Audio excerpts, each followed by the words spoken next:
नमस्कार साथियों। मित्रों, हम लोग यूपी लेखपाल की परीक्षा के लिए तैयारी कर रहे हैं, जिसमें हम लोग आज देखेंगे राजस्व लेखपाल परीक्षा जो 2015 में संपन्न हुई थी, 13 सितंबर 2015 को। उसके हिंदी के सेक्शन को कि हिंदी में कौन कौन से प्रश्न आए थे, और इसको डिटेल से डिस्कशन करते हुए भी चलेंगे हम लोग, और फटाफट क्लियर करके जल्दी से आगे वाला सेक्शन भी शुरू करेंगे। तो आज हम लोगों ने 2 सेट लिया है पेपर का, जो प्रथम पाली में हुआ था और सेकंड पाली में। दोनों शिफ्ट के हिंदी के जो क्वेश्चन थे, टोटल 50 प्रश्न इसमें दिए गए हैं। इन 50 प्रश्नों को हम लोग समाहित किए हैं और बहुत अच्छे से इसका डिस्कशन भी देखेंगे और समझेंगे कि प्रश्न कहाँ से बन रहे हैं। तो लेखपाल की तैयारी के लिए मित्रों आप लोग एकदम बने रहें। आप लोगों को चैनल पे सब कुछ प्रोवाइड किया जाएगा और डिटेल से डिस्कशन भी उपलब्ध कराए जाएंगे। ज़्यादा समय न गवाते हुए मित्रों, चलिए शुरू करते हैं। आज का पहला प्रश्न हिंदी का। वह अगले साल आएगा, इस वाक्य में कौन सा कारक है? तो आप लोग इसका प्रयास करते रहें, आप लोग उत्तर देने का प्रयास करते रहें बीच बीच में। वह अगले साल आएगा, इस वाक्य में कौन सा कारक है? अपादान कारक, संबंध कारक, अधिकरण कारक या कर्म कारक? तो इसका सही जवाब होगा अधिकरण कारक। अधिकरण कारक जो है वह अगले साल आएगा। इसका एक्सप्लेनेशन देखते हैं। देश और काल स्वयं अधिकरण कारक होते हैं। प्रस्तुत वाक्य में समय काल दिया गया है, अतः अधिकरण कारक होगा। तो कहीं अगर देश के बारे में बात होगी या तो समय या काल के बारे में बात होगी तो अधिकरण कारक होता है। तो इसका डिटेल एक्सप्लेनेशन वीडियो हम लोग चैप्टर वाइज में देखेंगे। उदय शब्द का विलोम शब्द छांटिए। उदय का जो विलोम है वो क्या है? तो उदय का विलोम होता है मित्रों अस्त। अस्त होता है उदय का विलोम।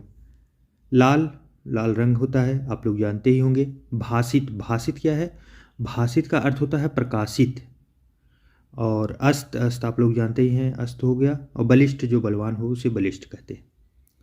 और निम्न में से किस वाक्य में भविष्य काल है? भविष्य काल की पहचान करना है इसमें।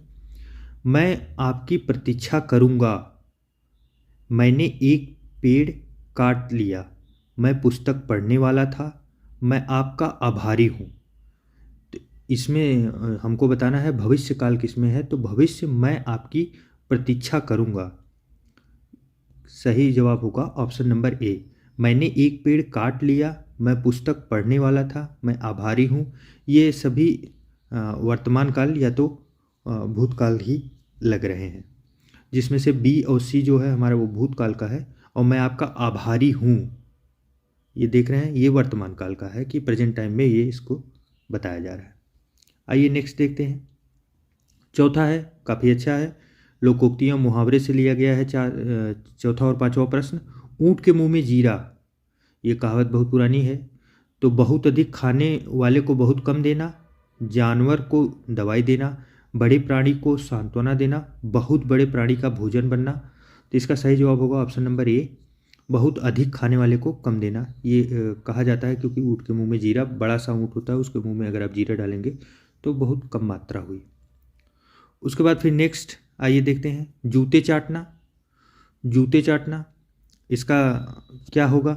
इधर उधर घूमना, घूस देना, जूतों को चमकदार बनाना, खुशामद करना। तो इसका सही जवाब होगा जूते चाटने का खुशामद करना। खुशामद करने का मतलब क्या हुआ? चापलूसी करना। चापलूसी करने को ही जूते चाटना कहते हैं। माता जी को, छठा वाला प्रश्न देखिए, प्रश्न संख्या 6 और 7 के वाक्यों में आए रिक्त स्थानों की पूर्ति करनी है। रिक्त स्थान जो दिए गए उसकी पूर्ति करनी है।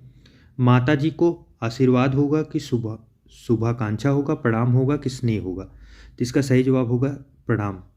सी ऑप्शन इसका सही है। माता जी को प्रणाम ही होगा, आशीर्वाद थोड़ी कोई देगा माता जी को। माता जी सबको आशीर्वाद देती हैं। ऐसा व्यक्ति जिसके आने का दिन और समय पहले से निश्चित नहीं होता, वो कौन कहलाता है? वो क्या कहलाता है? अभ्यागत, गणमान्य, अतिथि, असामयिक। तो उसे अतिथि बोलते हैं। ये कई बार प्रश्न आ चुका है, याद रखें। जिसके आने की कोई समय या तिथि न फिक्स हो वो अतिथि है। अतिथि हैं तभी तो वो जब मन कहे तब आ गए। गणमान्य क्या हुआ? गणमान्य आप समझ सकते हैं, गणमान्य श्रेष्ठ को बोलते हैं। श्रेष्ठ या अभिजन जो हो, जिनकी प्रतीक्षा की जा रही, नहीं बोलते नहीं कि गणमान्य जी हमारे यहाँ पधार रहे हैं, वो फीता वीता काटने के लिए किसी को बुलाया गया, मतलब वो बुलाए गए हैं, उनकी प्रतीक्षा सब कर रहे हैं, वो आने वाले हैं, तो उनको गणमान्य बोलते हैं। और उसके बाद फिर देखते हैं स्वच्छ शब्द का पर्यायवाची शब्द क्या है। स्वच्छ, स्वच्छ मतलब आप समझ सकते हैं जो साफ हो उसे स्वच्छ बोलते हैं। तो इसका पर्यायवाची कौन सा है बताना है। पंकिल, नीरज, नीरद, निर्मल। तो इसका सही जवाब होगा निर्मल। निर्मल का मतलब ही होता है स्वच्छ। और नीरद, नीरद और नीरज, नीरज का मतलब होता है कमल, और पंकिल का मतलब गंदा होता है, जबकि नीरद, नीरद का मतलब होता है बादल। नीरद बादल को कहते हैं, नीरज कमल को कहते हैं, और पंकिल जो है, पंकिल का मतलब गंदा होता है। आइए नेक्स्ट देखते हैं। मुझे कल 2 किलो लीची खरीदने हैं, कोई त्रुटि नहीं है। तो 9 और 10 वाले वाक्य में त्रुटियों वाक्य दिए गए हैं जो खंड खंड में डिवाइड किए गए हैं। इसमें से बताना है कि कौन से खंड में त्रुटि है। मुझे कल 2 किलो लीची खरीदने हैं, कोई त्रुटि नहीं है। ए वाले में त्रुटि है कि बी में है कि सी में है कि डी में।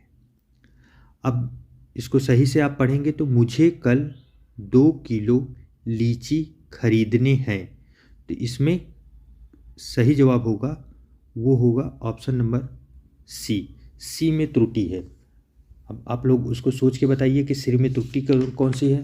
तो ध्यान दीजिए, सी में त्रुटि है खरीदने के स्थान पर खरीदनी होगा, लीची खरीदनी है। यहाँ पे आप देख सकते हैं लीची खरीदनी है। अपने अपने किताबें बस्ते में डाल लें, कोई त्रुटि नहीं है। तो इसमें अपने अपने नहीं होगा, अपनी अपनी किताबें डाल लें। तो पहले वाले सेक्शन में इसी में ही कमी है। तो सही जवाब होगा इसका ऑप्शन नंबर ए, अपनी अपनी किताबें अपने बस्ते में डाल लें। प्रश्न संख्या 11 और 12 में अनेकार्थक शब्द दिए गए हैं। एक अर्थ शब्द के साथ ही लिखा है, दूसरा अर्थ बताना है। प्रमत्त का अर्थ होता है स्वेच्छाचारी, और इसका दूसरा अर्थ क्या होगा। तो इसका दूसरा अर्थ होगा उन्मत्त। उन्मत्त, उन्मत्त को बोलते हैं प्रमत्त। और परितप्त, परितप्त क्या है, जलन की अवस्था या भाव, इसे परितप्त बोलते हैं, जलन की अवस्था या भाव को। उत्कृष्ट क्या है, उत्कृष्ट बोलते हैं उत्तम को। उत्तम को उत्कृष्ट बोलते हैं, मतलब आप समझ सकते हैं कि कैसे।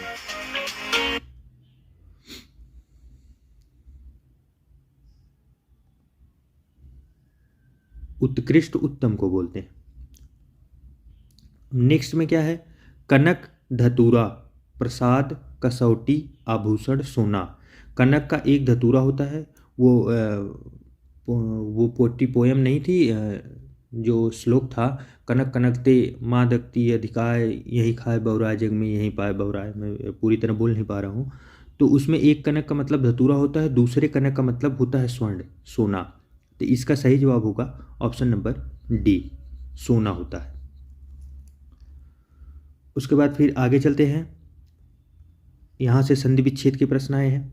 रीति अनुसार शब्द का संधि विच्छेद क्या होगा। रीति प्लस अनुसार, रीति प्लस अनुसार, ऋतु प्लस अनुसार, रीत प्लस अनुसार। तो इसका सही जवाब होगा रीति प्लस अनुसार, जिसे रीति अनुसार बोलते हैं। ये यड़ संधि से लिया गया है, यड़ संधि का अर्थ है। और यड़ संधि में होता ये है कि ई या बड़ी ई, छोटा ऊ या बड़ा ऊ के स्थान पर यह परिवर्तित हो जाता है। तो यही हुआ है रीति अनुसार में। यहाँ पे देखेंगे ना, ती छोटी ई की मात्रा है जो डायरेक्ट यहाँ पे परिवर्तित हो गया है य में। उसके बाद नेक्स्ट चलते हैं। 14 और 15 में लिखित वाक्यों में से शुद्ध वाक्य का चयन करना है। कौन सा शुद्ध है। वह एक महिला विद्वान थी, वह एक विदुषी महिला थी, वह विदुषी महिला थी, वह एक विद्वान महिला थी। तो किसी विद्वान महिला को हमेशा विदुषी बोलते हैं, तो इसका सही जवाब होगा हम लोगों का ऑप्शन नंबर बी, वह एक विदुषी महिला थी। पुरुष को विद्वान बोलते हैं जबकि महिला को विदुषी बोलते हैं। नेक्स्ट देखते हैं। वह प्रमाण सहित अपनी बात बताएगा।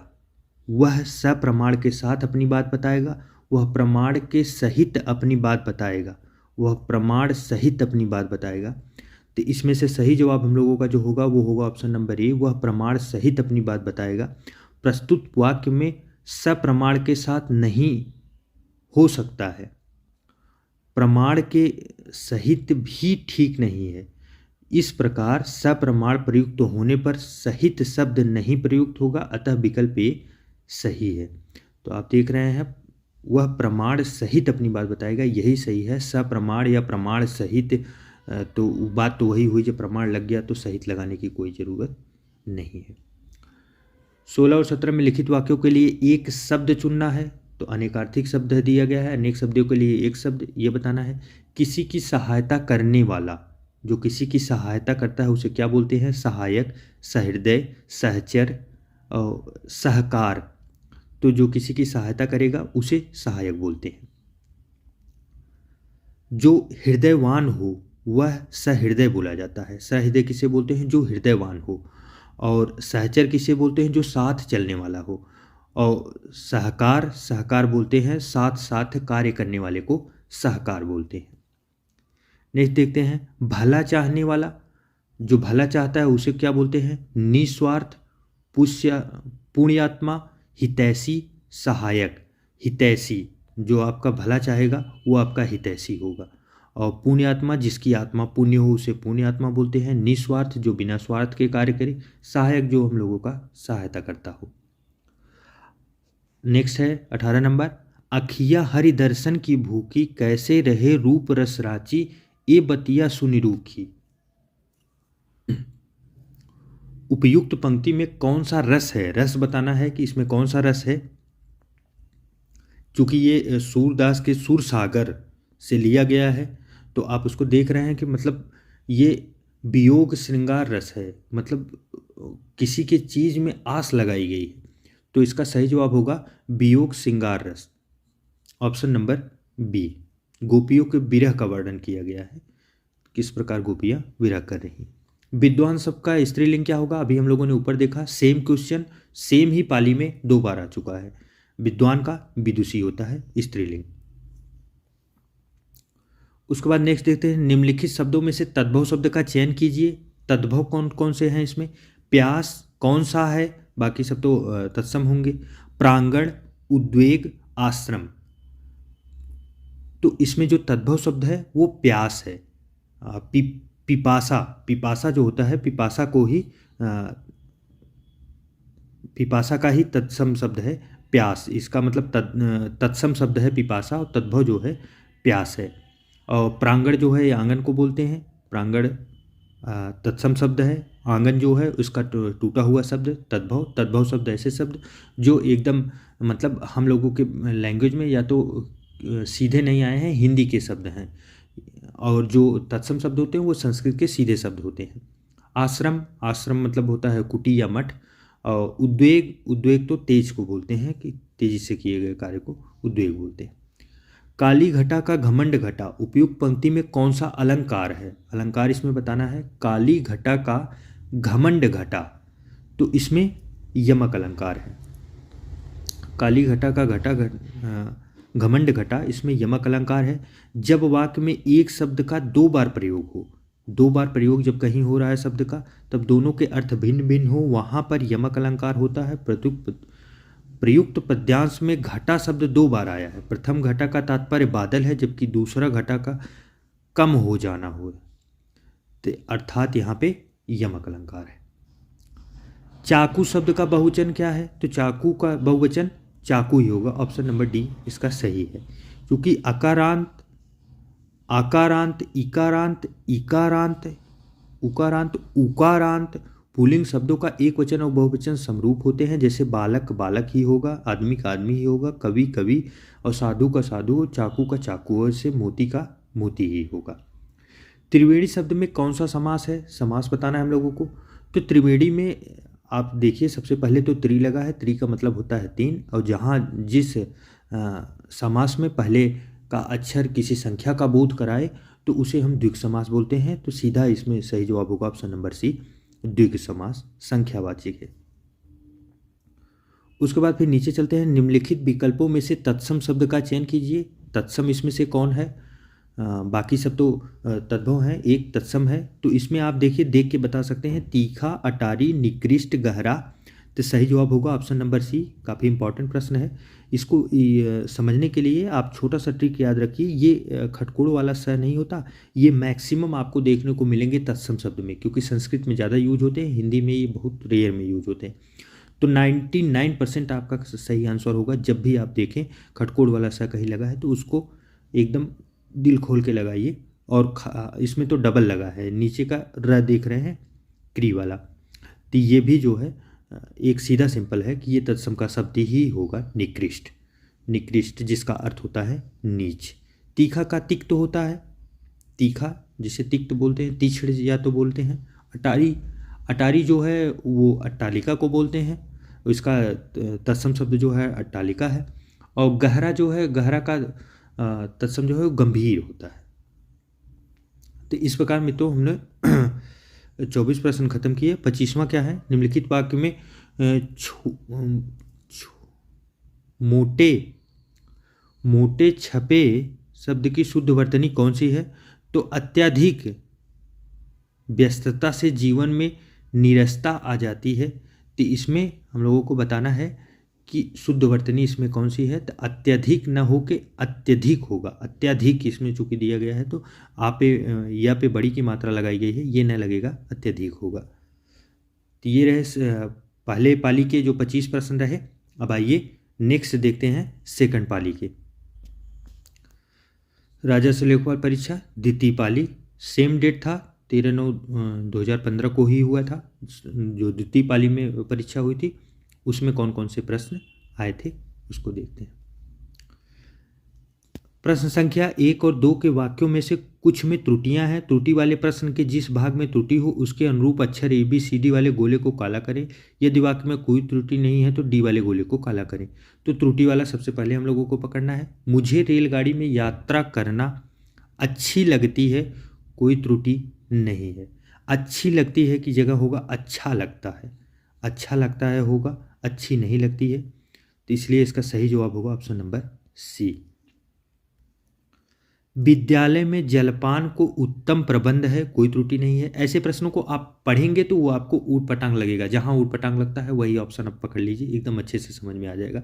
कोई इसमें विशेष आप रॉकेट साइंस नहीं पढ़ना है।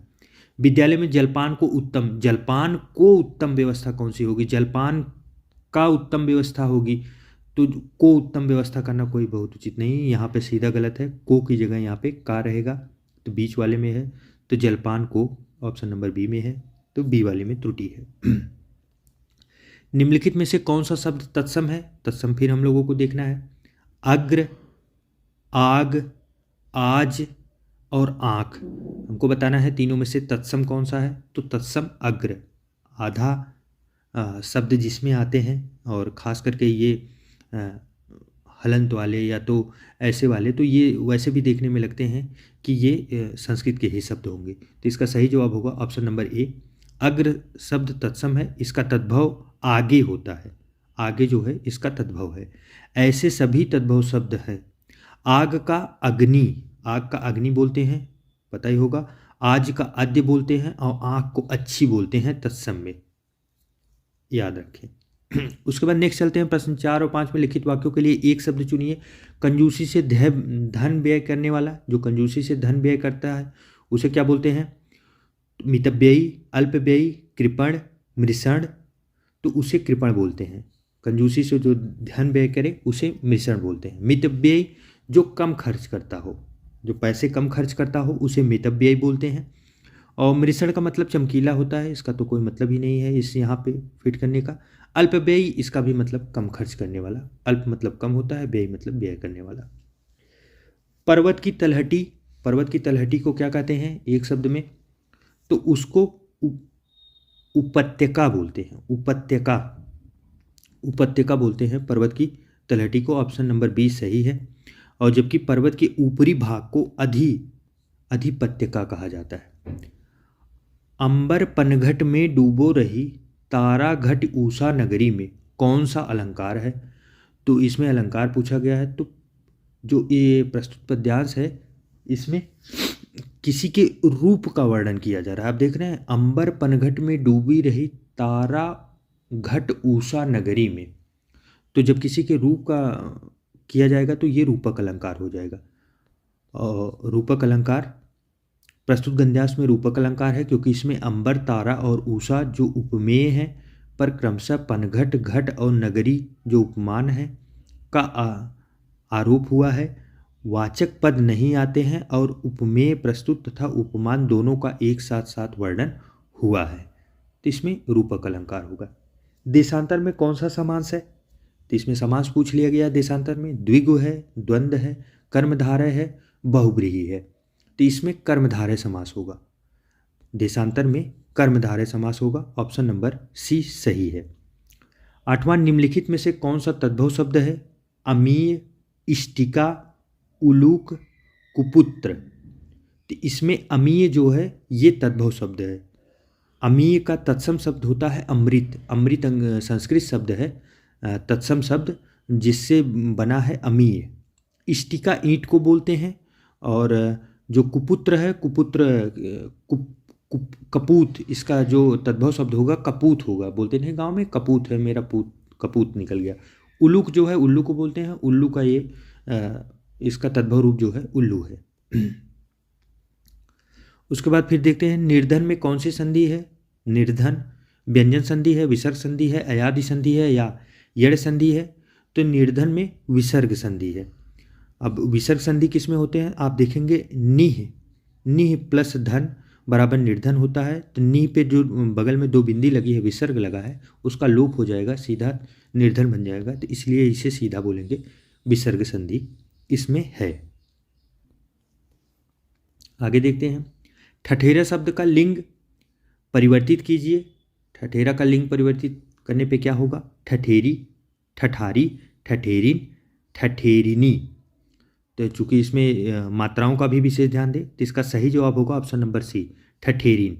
ठठेरिन का सही जो होगा वो ठठेरिन होगा। करुण रस का स्थायी भाव क्या है? रति है, हास्य है, उत्साह है, शोक है। करुण रस का जो अस्थायी भाव होता है वो शोक भाव होता है, और इसका सही जवाब होगा ऑप्शन नंबर डी। रति जो है वो श्रृंगार रस का है, और हास्य जो है वो हास्य रस का है, और उत्साह जो है वो वीर रस का स्थायी भाव होता है। मैं खाना खा चुका था, इस वाक्य में कौन सा भूतकालिक भेद है? सामान्य भूत, पूर्ण भूत, आसन्न भूत, संदिग्ध भूत। ऐसे प्रश्न इंपॉर्टेंट है क्योंकि यहीं से कट ऑफ बनेंगे, क्योंकि ऐसे प्रश्न सबको नहीं आएंगे, कुछ लोगों को कन्फ्यूजन बना रहेगा, लेकिन यहाँ पे पढ़ने वालों को सारा का सारा क्लियर होगा कंसेप्ट। आप ध्यान से देखिए, एकदम टारगेट पे करके तब परीक्षाएं होंगी। तो इसमें देख रहे हैं, मैं खाना खा चुका था, किसी कार्य के पूरा होने का भेद हो रहा है। सीधा बात है, इसका मतलब क्या हुआ? पूर्ण भूतकाल होगा। इसका सही ऑप्शन होगा ऑप्शन नंबर बी। प्रस्तुत वाक्य में किसी समाप्ति का पूर्ण हो रहा है और क्रिया समाप्त हुए काफी समय बीत गया है, तब वाक्य में पूर्णभूत है।